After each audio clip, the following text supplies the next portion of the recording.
Olá, amados irmãos, aqui é o pastor Alberto Seiruoc. Seja bem-vindo ao nosso culto de adoração ao Senhor. Que você esteja sentindo-se muito bem, tranquilo, confortavelmente, junto com seus familiares, para juntos adorarmos ao Senhor. Que a paz de Cristo, que excede todo o entendimento, esteja neste momento em sua vida, em seu coração, no coração de toda a sua família. Vamos hoje meditar na palavra de Deus e permitir mais uma vez que o Espírito Santo do Senhor toque o nosso coração e transforme a nossa vida. Eu quero iniciar a mensagem de hoje fazendo uma pergunta a você. Qual é a coisa mais valiosa que você tem? Qual é a coisa mais valiosa que você possui? Se você estiver com seus familiares, talvez olhando para o lado, você diga: o meu esposo, a minha esposa, meu filho, minha filha, meus pais. Mas eu quero dizer a você que os familiares são importantes, mas há algo muito mais valioso do que eles. Talvez você diga: será que é a minha casa, o meu carro? Qual é a coisa mais valiosa que você tem? Hoje vamos refletir na palavra de Deus e vamos buscar a valorizar aquilo que realmente deve ser valorizado. Então o objetivo desta mensagem é levar você a esta valorização do que realmente tem valor em sua vida. E o que é que tem valor que excede a todos os demais elementos que você possa ter, como bens, posses, terrenos, família? O que você tem de maior valor na sua vida?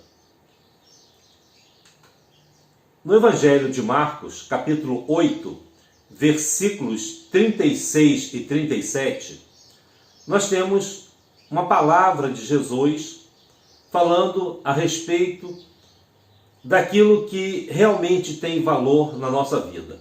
Eu quero então que você me acompanhe nesse texto do Evangelho de Marcos. Se você não tem a sua Bíblia, nós vamos então acompanhar na tela esse texto da palavra de Deus, que diz assim: pois que aproveitaria ao homem ganhar todo o mundo e perder a sua alma?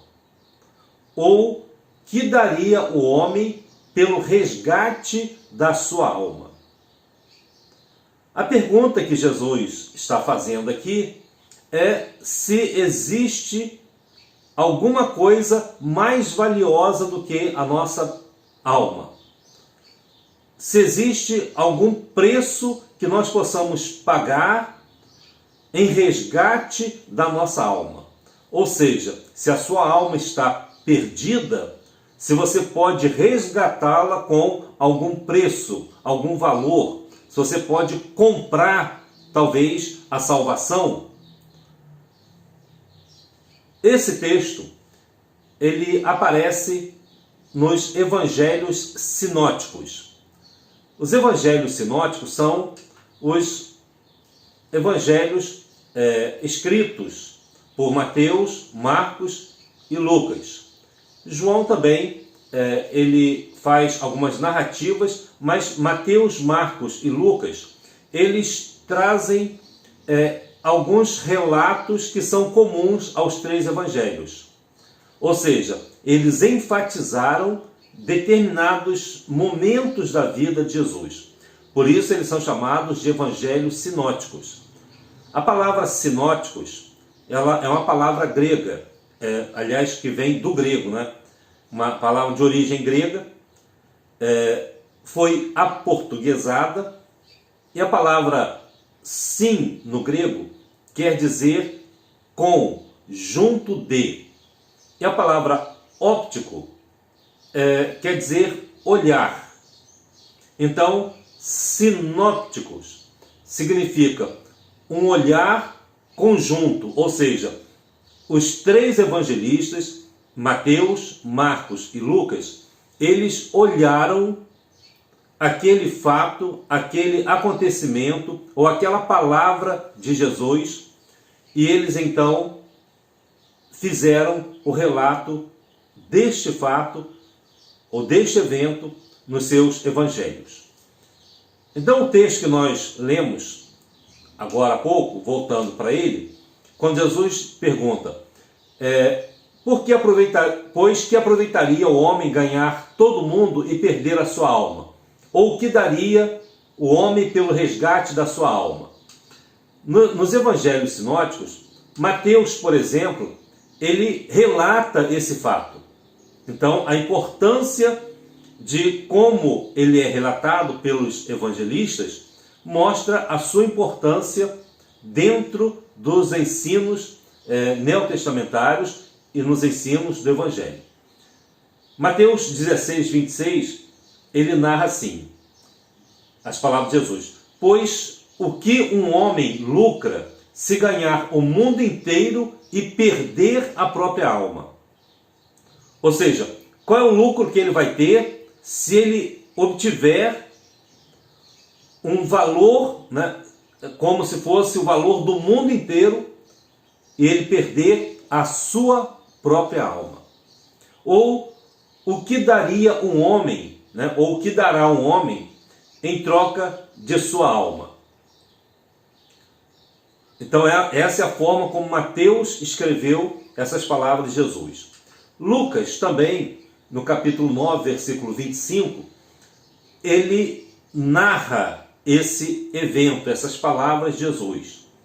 E ele escreve assim: pois o que é um homem vantajoso se ganhar o mundo inteiro e se perder ou for jogado fora? Ou seja, perder a sua alma. Teria ele alguma vantagem? Ganhar toda a riqueza do mundo, mas perder a sua alma? É sobre isso então que eu quero meditar com você neste momento. Porque o que acontece é que as pessoas às vezes não entendem o valor da alma. Quanto vale a sua alma? Quanto vale, por exemplo, uma parte do seu corpo? Eu já ouvi falar, por exemplo, de atores, atrizes, que colocaram, por exemplo, suas pernas no seguro, colocando valores muito altos. Caso acontecesse um acidente, eles teriam direito a essa indenização. Quando você faz um seguro de vida, acontece a mesma coisa. Para mutilações, por exemplo, se você perde um braço, um dedo, uma perna, uma parte do seu corpo, você é indenizado. Você acha que esse valor realmente cobre aquela parte do seu corpo que foi perdida? Você acha que isso vai cobrir, ou você preferiria estar inteiro sem receber aquele seguro? E a pergunta é: e a sua alma? Você já pensou em colocar a sua alma no seguro? Será que existe algum seguro para a alma do ser humano? O que acontece é que nós não entendemos quanto vale a nossa alma. Porque a nossa preocupação é uma preocupação muito voltada para esta vida, para a vida neste mundo físico. E isso nos leva a fazer uma inversão de valores. E o que é essa inversão de valores? Nós sabemos, por exemplo, que o mundo espiritual, ele comanda o mundo material. Ou seja, o espiritual está em primeiro lugar, acima do material. Eu tenho uma certa experiência nessa parte, porque eu trato de pessoas que trazem problemas emocionais. E esses problemas emocionais, eles são resolvidos quando você ataca o elemento espiritual, ou seja, quando você vai na alma da pessoa e ali você resolve o seu problema. O problema do indivíduo, embora ele se manifeste na nossa vida de uma forma material, ele é, antes de tudo, espiritual. Só que nós queremos tratar, em primeiro lugar, o material e abandonamos o espiritual. Hoje a ciência, através da neurociência, ela já explica que determinados fatores da nossa vida, elas têm origem em algo que está fora do controle material do ser humano. Então, essa inversão de valores entre o material e o espiritual, muitas vezes nos leva a buscar, em primeiro lugar, o material e depois o espiritual.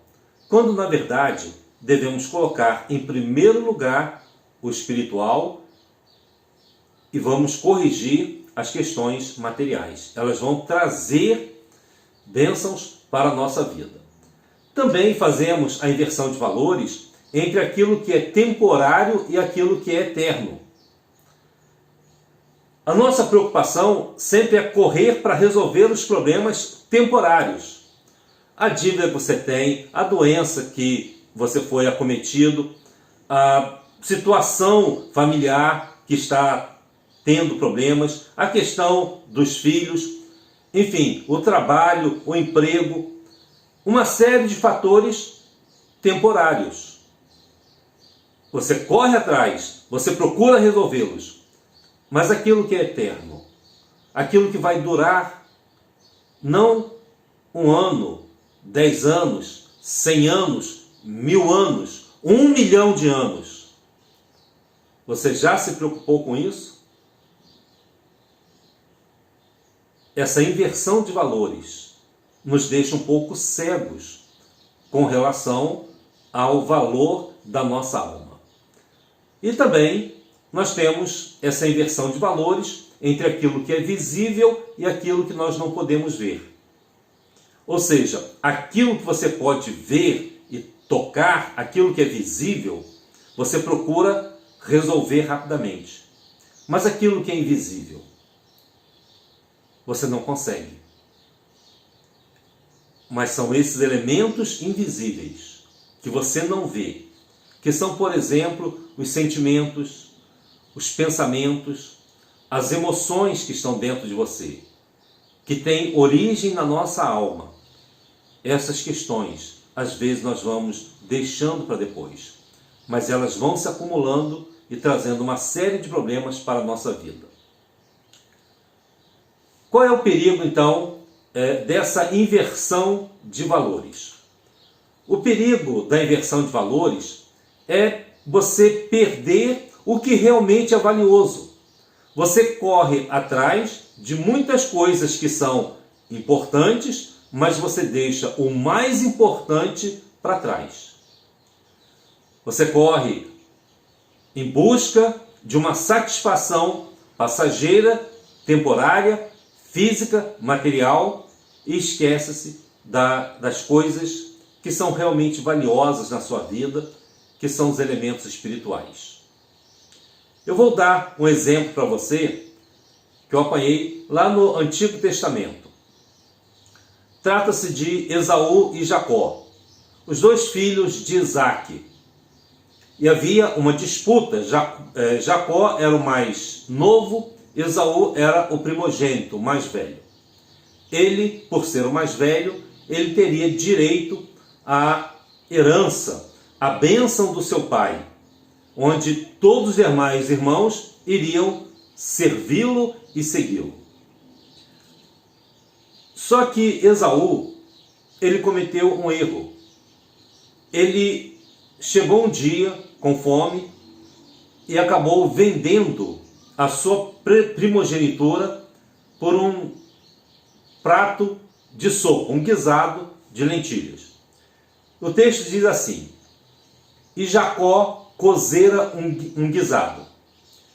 E veio Esaú do campo, e estava ele cansado. E disse Esaú a Jacó: deixa-me, peço-te, comer desse guisado vermelho, porque estou cansado. Por isso se chamou Edom. Então disse Jacó: vende-me hoje a tua primogenitura. E disse Esaú: eis que estou a ponto de morrer. Para que me servirá a primogenitura? Então disse Jacó: jura-me hoje. E jurou-lhe, e vendeu a sua primogenitura a Jacó. E Jacó deu pão a Esaú e o guisado de lentilhas. E ele comeu, e bebeu, e levantou-se e saiu. Assim desprezou Esaú a sua primogenitura. Para que primogenitura se ele estava com fome? Para que uma coisa que ele não estava vendo? E ele então simplesmente disse: eu estou com fome, quero resolver o meu problema imediato, eu não quero primogenitura. E vendeu essa primogenitura ao seu irmão mais novo, Jacó. Ocorre que o tempo foi passando e chegou o momento em que o seu pai já estava velho e ele então chamou o seu filho para poder dar a sua bênção. Isaque chama então Esaú e diz: antes que eu morra, porque já estou velho, já não estou enxergando mais, em breve irei me recolher junto aos meus pais, ao meu Deus. Eu quero então abençoar você, dar a bênção da primogenitura. Só que ele esqueceu que ele havia vendido essa primogenitura. E a mãe deles, que tinha uma preferência, por Jacó, ouviu o pai dizer que daria essa bênção e pediu ao filho que fosse caçar alguma coisa, fizesse para ele um guisado, ele então comeria e abençoaria o seu filho. A mãe de Esaú e Jacó acabou preparando esse guisado para que Jacó se passasse por Esaú. Então diz o texto, lá em Gênesis 27, de 36 a 38. Quando Jacó se aproxima do pai e recebe essa bênção, agora Esaú chega atrasado, Isaque já havia abençoado a Jacó. Então, nos versículos 36 a 38, ele diz assim: então disse ele: não é o seu nome justamente Jacó, tanto que já 2 vezes me enganou? A minha primogenitura me tomou, e eis que agora me tomou a minha bênção. Ou seja, ele tomou a primogenitura e recebeu a bênção no lugar de Esaú. E Esaú perguntou ao seu pai: não reservastes, pois, para mim nenhuma bênção? Então respondeu Isaque a Esaú, dizendo: eis que o tenho posto por senhor sobre ti, e todos os seus irmãos lhe tenho dado por servos. E de trigo e de mosto o tenho fortalecido. Que te farei, pois, agora, meu filho? E disse Esaú a seu pai: tens uma só bênção, meu pai.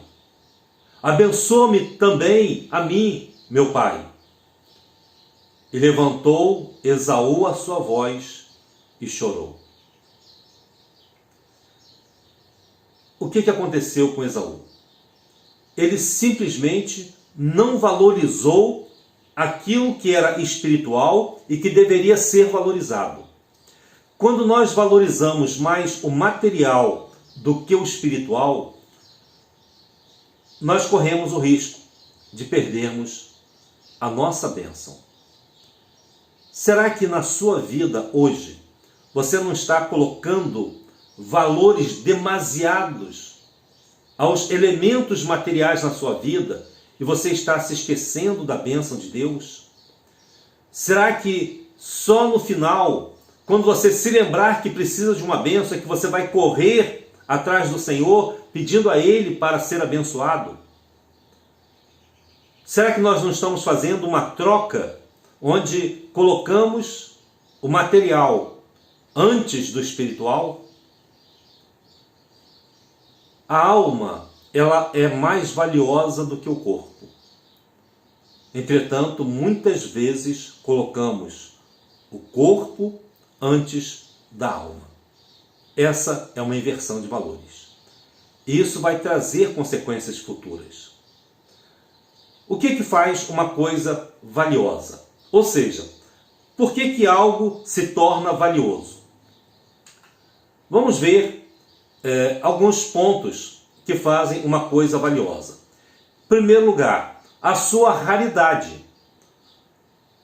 A raridade faz com que algo seja valioso. Quanto mais raro é um determinado elemento, mais valioso ele é. Por exemplo, o que é mais valioso, ouro ou prata? Com certeza você respondeu ouro. Por que ouro é mais valioso do que prata? Porque existe menos ouro do que prata. O que é mais valioso, prata ou ferro? É claro que é a prata. Porque existe menos prata do que ferro. Quanto mais raro é um elemento, mais valioso ele é. O que é mais valioso? Ferro ou barro? É claro que é o ferro que é mais valioso, porque existe menos ferro do que barro. A raridade, ela faz com que o valor de um determinado elemento ele seja ampliado. A nossa alma, ela é rara.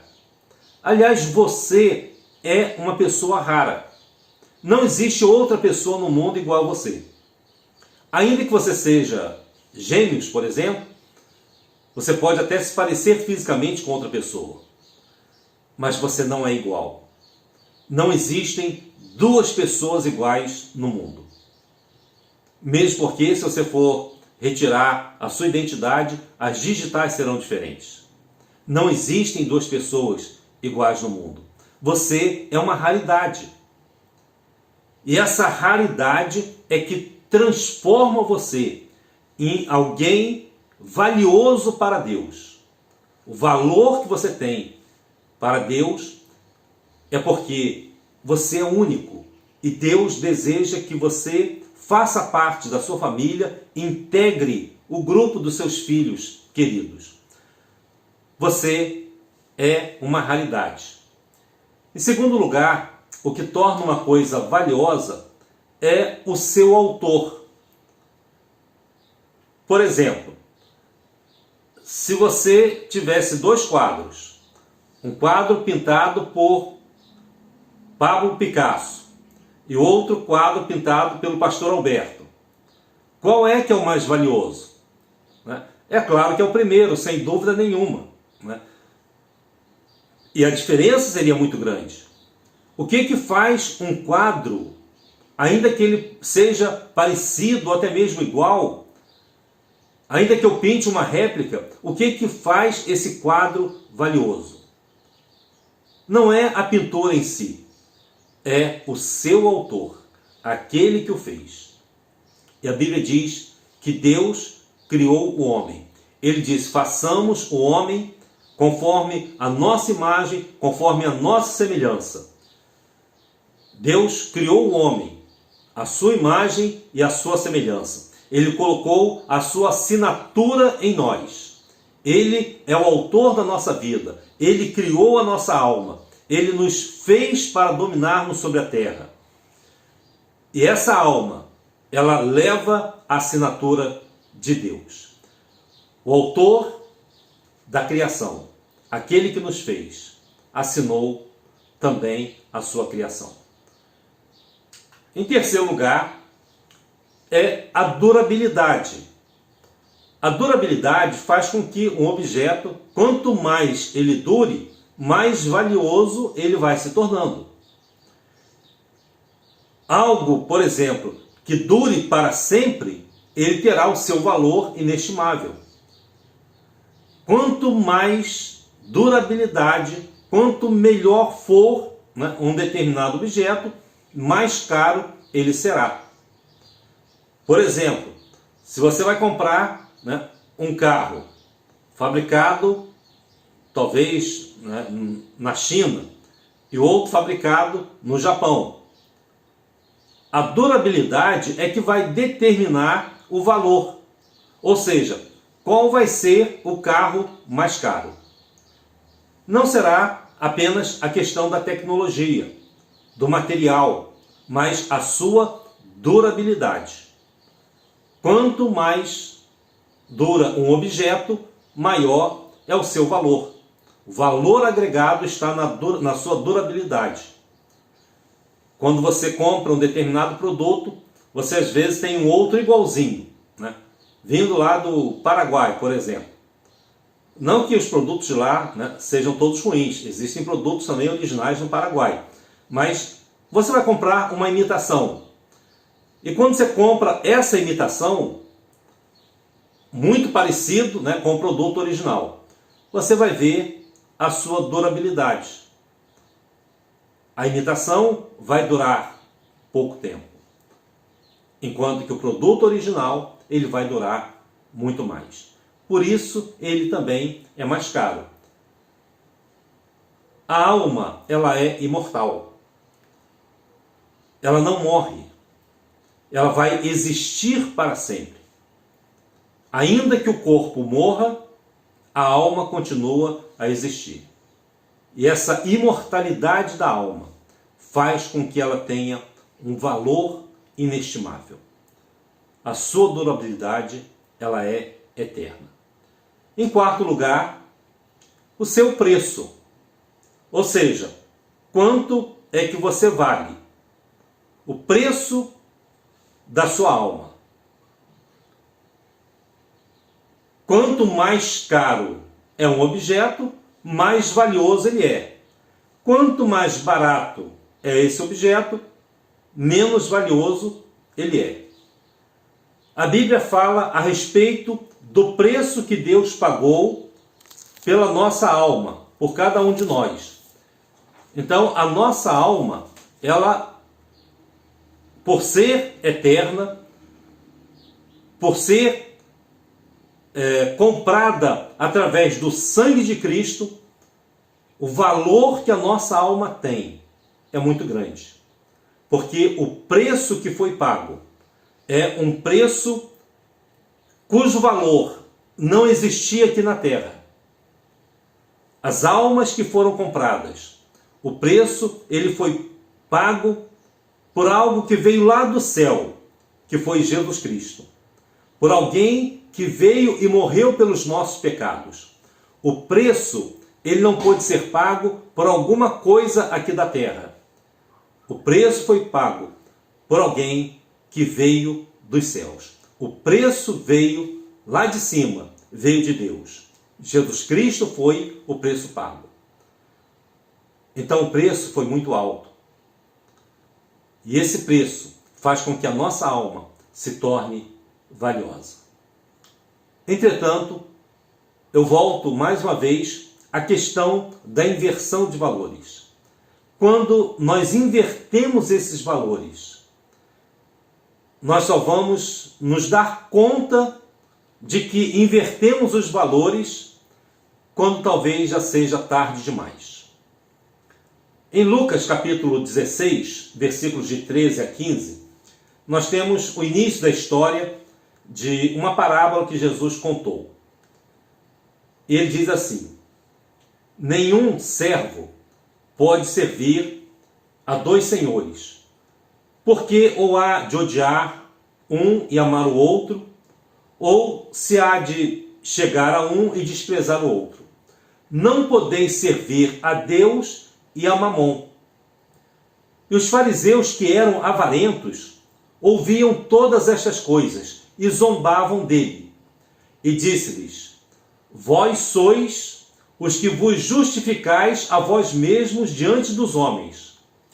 Mas Deus conhece os vossos corações, porque o que entre os homens é elevado, perante Deus é abominação. Coisas que o homem valoriza e que para o homem tem valor inestimável, valor elevado, perante Deus é abominação. E após dizer essas palavras, Jesus conta a parábola do rico e Lázaro. E ele diz assim: ora, havia um homem rico e vestia-se de púrpura e de linho finíssimo, e vivia todos os dias regalada e esplendidamente.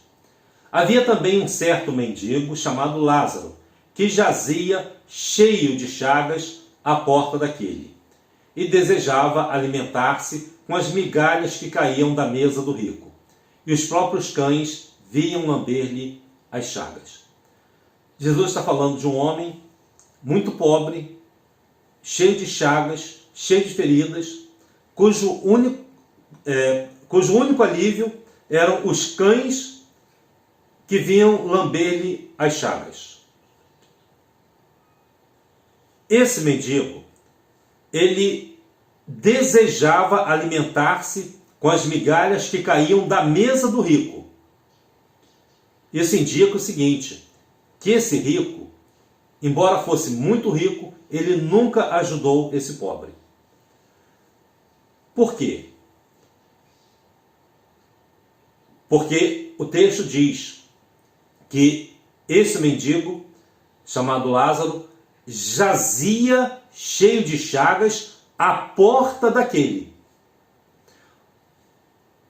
O que o rico, muito rico, poderia fazer, e não iria ter prejuízo nenhum, seria auxiliar aquele mendigo, dar a ele um banho, cuidar das suas feridas, dar-lhe alimento. Ele estava na porta dele. Mas ele nunca fez nada pelo mendigo. Ele achava, talvez, o texto não diz isso, mas vamos supor que ele pensasse que se ele ajudasse o mendigo, ele estaria tendo prejuízo. Se ele cuidasse, gastasse dinheiro com aquele mendigo, ele estaria perdendo dinheiro. Então ele nunca ajudou. Nunca ajudou aquele que estava à sua porta mendigando.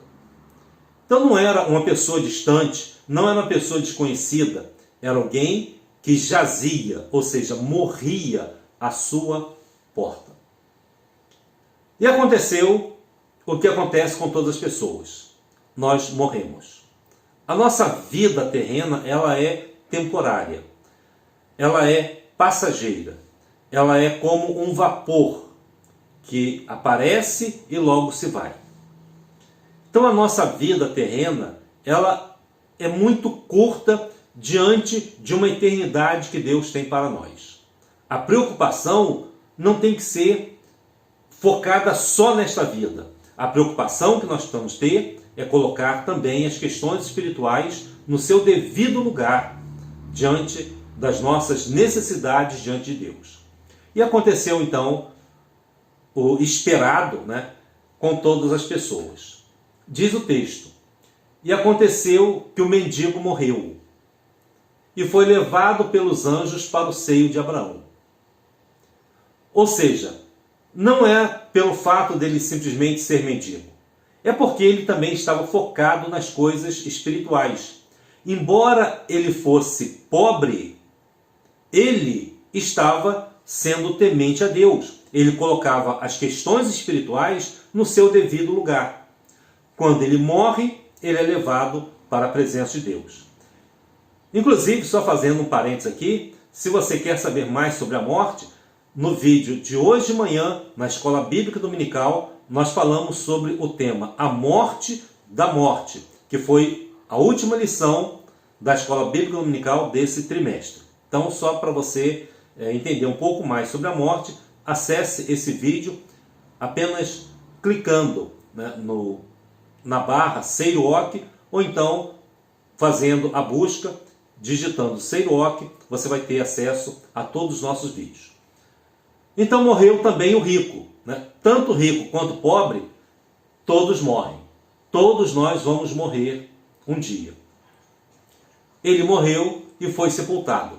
Observe que a Bíblia não diz que ele foi levado pelos anjos. É diferente. A morte daqueles que se preocuparam com as coisas espirituais, eles são conduzidos por Deus. E a morte daqueles que nunca ligaram, que nunca se preocuparam com as coisas espirituais, simplesmente são sepultados. E a Bíblia diz o seguinte: e no inferno ergueu os olhos estando em tormentos. Ele estava em estado de sofrimento e viu ao longe Abraão e Lázaro no seu seio. Ou seja, enquanto ele estava na terra, ele tinha os prazeres, tinha o dinheiro, tinha o descanso e o conforto. Lázaro, só sofrimento. Isso foi passageiro. Agora eles já estavam na eternidade. E isso não tem tempo. Eternidade não é apenas uma questão de tempo. Na eternidade, o tempo já não existe mais. 1000 anos, 1 milhão de anos, 1 bilhão de anos, na eternidade não existe mais isso. Agora é para sempre. E para sempre, Lázaro vai estar no seio de Abraão, na presença de Deus, tranquilo, alegre, feliz. E o rico em sofrimento. É uma parábola, mas serve para você refletir, serve para você pensar nessa história que Jesus contou, sobre o que acontece do outro lado da vida. Quero também falar a você sobre o preço da alma, ou seja, qual foi o preço pago pela nossa alma. É esse preço que faz com que a nossa alma tenha um grande valor também. E Pedro, ele diz assim: sabendo que não foi com as coisas corruptíveis, como prata ou ouro, que fostes resgatados da vossa vã maneira de viver, que por tradição recebestes dos vossos pais, mas com o precioso sangue de Cristo, como o de um cordeiro imaculado e incontaminado. O preço foi o precioso sangue de Cristo, do cordeiro imaculado e incontaminado. Este preço foi pago na cruz pelos nossos pecados. Bom, e se eu não ligar? E se eu perder a minha alma? O que vai acontecer? Se você perder a sua alma?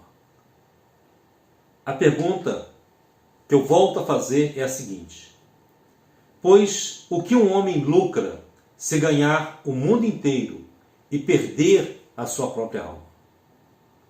O que você vai lucrar com isso? Ou o que dará o homem em troca da sua alma?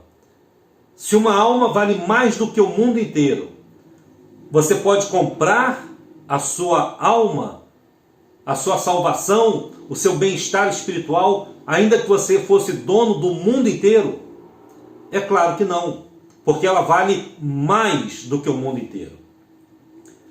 O que você dará pela salvação de sua alma? O que aproveitaria ao homem ganhar todo mundo e perder a sua alma? Eu quero dizer a você que se perdermos a nossa alma, teremos perdido tudo.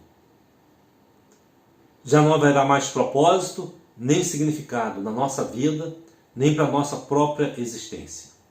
Porque, como diz o apóstolo Paulo, lá no livro de Atos, é em Deus que nós nos movemos e existimos.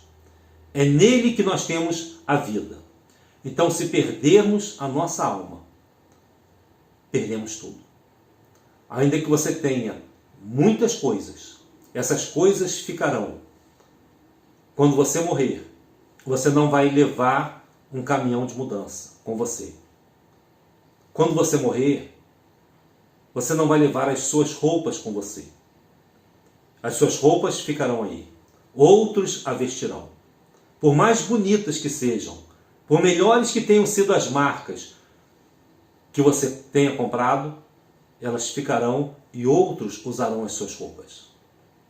A casa que você comprou, outros morarão nela.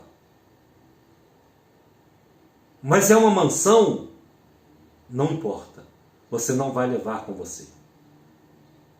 Eu gastei milhões no sítio, no terreno, na construção, no projeto. Não importa. Você não vai levar. Os animais que você cuidou, outros cuidarão deles.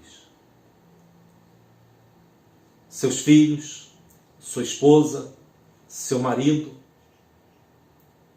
talvez eles tenham novos pais, nova esposa, novo marido.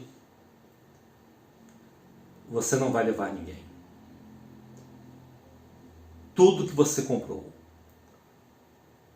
a cama que você comprou, outros dormirão nela. O carro que você comprou, outros irão dirigi-lo. O dinheiro que você juntou, que está todo lá no banco, outros irão gastá-lo, não você.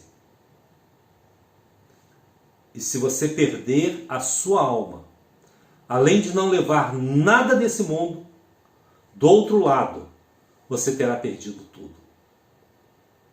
Pense bem, reflita nessa mensagem. De que adianta o homem ganhar o mundo todo e perder a sua alma? Eu quero então encerrar deixando uma palavra de Jesus em Mateus capítulo 16, versículos 24 e 25. Quando Jesus disse aos seus discípulos: Então disse Jesus aos seus discípulos: Se alguém quiser vir após mim, renuncie-se a si mesmo e tome sobre si a sua cruz e siga-me. Porque aquele que quiser salvar a sua vida, perdê-la-á. E quem perder a sua vida por amor de mim, achá-la-á. O que eu quero deixar para você, para a sua reflexão de hoje, é que não vale a pena tantos investimentos terrenos, se você ainda não fez um investimento futuro na sua alma, entregando-a nas mãos de Deus. Perder a vida aqui significa entregar a nossa vida a Jesus. E quando você entrega a sua vida, a sua alma a Jesus, você está se preparando para uma eternidade com Ele. Que hoje você possa meditar, refletir e ser abençoado com esta palavra. Se ela foi importante para você, compartilhe esse vídeo com outras pessoas, leve essa mensagem a outros corações, para que todos possam desfrutar de uma eternidade com Cristo em seus corações e também, do outro lado, na presença do Senhor. Fique com Deus, que Deus te abençoe e te guarde. Amém.